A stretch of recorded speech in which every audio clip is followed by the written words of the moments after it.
Good morning बच्चों। Test 3 में level 2 के ऊपर ये क्वेश्चन नंबर 23 है। क्वेश्चन देखते हैं। क्वेश्चन कह रहा है hollow sphere of radius capital R lies on a smooth surface. It is pulled by a horizontal force acting tangentially from the highest point. एक फोर्स इसके इस पे टेंजेंशियली हाईएस्ट पॉइंट पे लगता है और इसके कारण ये हॉलो स्फीयर को खींचा जाता है। अब आगे क्वेश्चन कह रहा है find distance travelled by A sphere during the time it makes one full rotation. जब ये स्फीयर एक कंप्लीट रोटेशन कर लेता है तो वैसी स्थिति में इसका सेंटर ऑफ मास कितने लीनियर डिस्टेंस को कवर करता है, ये वैल्यू आपको निकालनी है। और ध्यान रखेंगे बच्चों, ये हॉलो स्फीयर है ना। हॉलो स्फीयर का moment of inertia centre of mass से पास करने वाली एक्सिस के रिस्पेक्ट में 2/3 mr² होती है और सॉलिड स्फीयर की 2/5 mr² होती है। तो ध्यान रखेंगे क्वेश्चन के सॉल्यूशन में। तो हमारे लिए यहाँ पे जो लीनियर डिस्टेंस मूव्ड है उसके लिए 4 ऑप्शन है, जिसमें से ऑप्शन डी क्या है बच्चों, सही है। तो चलिए क्वेश्चन को सॉल्व करते हैं और देखते हैं कि कैसे आपका ऑप्शन डी यहाँ पे सही आया है।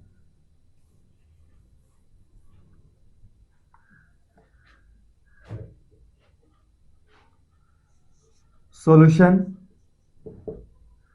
देखते हैं। पहले तो एज सरफेस इज स्मूथ है ना, तो देयरफॉर फ्रिक्शन की वैल्यू जो लगेगी स्फीयर पे ऑन स्फीयर, ये क्या होगा बच्चों, 0 होगा। तो let sphere moves with linear acceleration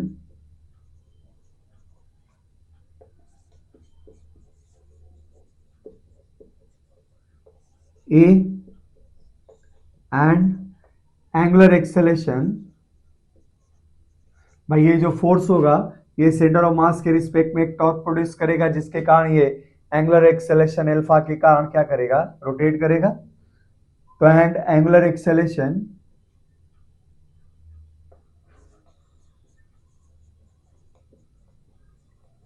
alpha, ठीक है बच्चों।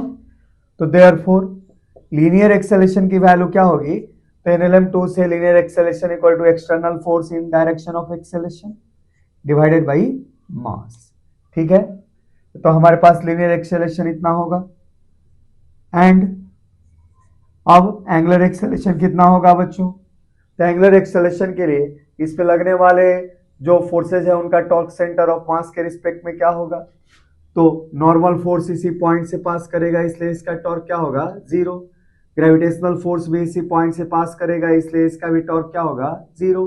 तो जो फोर्स लगेगा वो केवल क्या लगेगा बच्चों, F लगेगा। तो F के कारण एक टॉर्क लगेगा इस पॉइंट के रिस्पेक्ट में, है ना, जो नॉन जीरो होगा। इसलिए एंगुलर एक्सेलेरेशन क्या होगा, तो एंगुलर एक्सेलेरेशन होगा फोर्स का टॉर्क जो होगा फोर्स इंटू फोर्स के लाइन पे इस पॉइंट से परपेंडिकुलर डिस्टेंस जो r है और divided by moment of inertia, ठीक है बच्चों। तो इस तरीके से ये आगे इस लीनियर एक्सेलेरेशन और एंगुलर एक्सेलेरेशन के साथ ये मूव करेगा। अच्छा, क्वेश्चन कह रहा है क्या कि भाई हमारे पास horizontal sphere lies on a sphere, it is pulled by a horizontal force acting on tangentially from the highest point. Find the distance traveled by a sphere during the time it makes one full rotation. ये कह रहा है question कि जब ये एक बार एक complete rotation कर लेता है तो ऐसी स्थिति में सेंटर ऑफ मास कितने लीनियर डिस्टेंस को कवर करता है। तो इसमें जरूरी नहीं है कि ये प्योर रोलिंग के अंदर जाएगा, इसलिए प्योर रोलिंग से इस क्वेश्चन को नहीं करेंगे, लेकिन ये तय है कि इस एक्सेलेरेशन से जाएगा और इस एंगुलर एक्सेलेरेशन से जाएगा। अब आगे जाता है तो रोटेट करते जाता है। अब रोटेट करेगा तो एक बार कंप्लीट रोटेशन करेगा तो कितना एंगल रोटेट करेगा, 2π। तो हम लिख सकते हैं क्या, इन वन रोटेशन। भाई एक रोटेशन में क्या होगा, वो रोटेटेड एंगुलर डिस्प्लेसमेंट या एंगुलर रोटेटेड एंगल भी कह सकते हैं। तो रोटेटेड एंगुलर डिस्प्लेसमेंट या रोटेटेड एंगल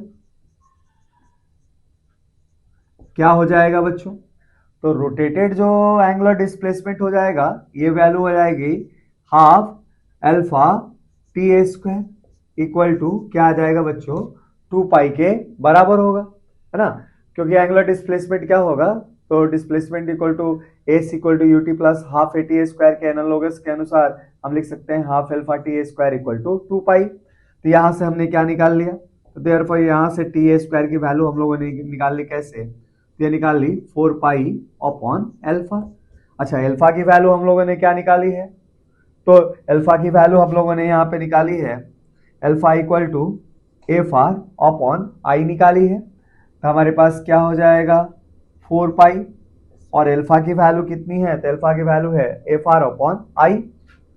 एफ आर और आई किधर चला गया? ऊपर चला गया बच्चों। ठीक है, लास्ट में हम रख लेंगे मोमेंट ऑफ इनर्शिया की वैल्यू 2/3 mr स्क्वायर। तो इस तरीके से टी स्क्वायर की वैल्यू ये मिली। अच्छा, अब कह रहा है कि एक रोटेशन में कितना लीनियर डिस्टेंस मूव करेगा, ये देखते हैं।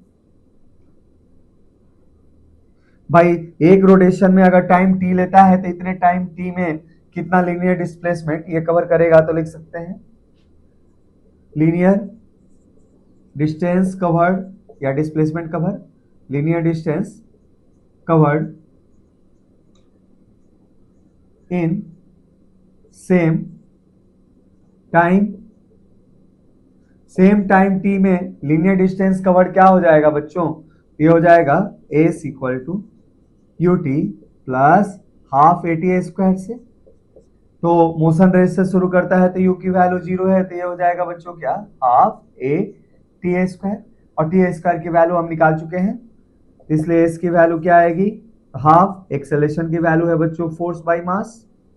टी स्क्वायर की वैल्यू हम लोगों ने निकाली है क्या? 4 पाई आई अपॉन क्या है बच्चों? ये है एफ आर। अच्छा, यहां से हमारे पास क्या मिलेगा बच्चों? यहां से फोर्स कैंसिल आउट हो गया। अब हम आगे लिख सकते हैं क्या? 4 पाई आई की वैल्यू कितना होगा? 2/3 एम आर स्क्वायर। ठीक है। अच्छा, नीचे क्या बच रहा है आपके पास? 2 एम आर बच रहा है। अच्छा, एक आर से एक आर कैंसिल आउट, एक मास से एक मास कैंसिल आउट, एक 2 से 2 कैंसिल आउट। तो इसलिए जो डिस्टेंस लीनियर फॉर्म में ट्रेवल किया इतने ही टाइम में वैल्यू क्या आ रही है बच्चों? वैल्यू आ रही है 4 पाई आर बाई 3, जैसा हमारा ऑप्शन में यहाँ पे इंडिकेटेड था कि एक रोटेशन में ये इतना लीनियर डिस्टेंस बच्चों कवर करेगा। तो इस तरीके से हमने निकाल लिया कैसे फोर्स लगने के का। भाई एक रोटेशन जब तक से स्फीयर कंप्लीट करता है तब तक से इसका सेंटर ऑफ मास इतना लीनियर डिस्टेंस बच्चों कवर करता है। तो चलिए बच्चों, इस टेस्ट पे और सारे क्वेश्चन हम सॉल्व करते हैं।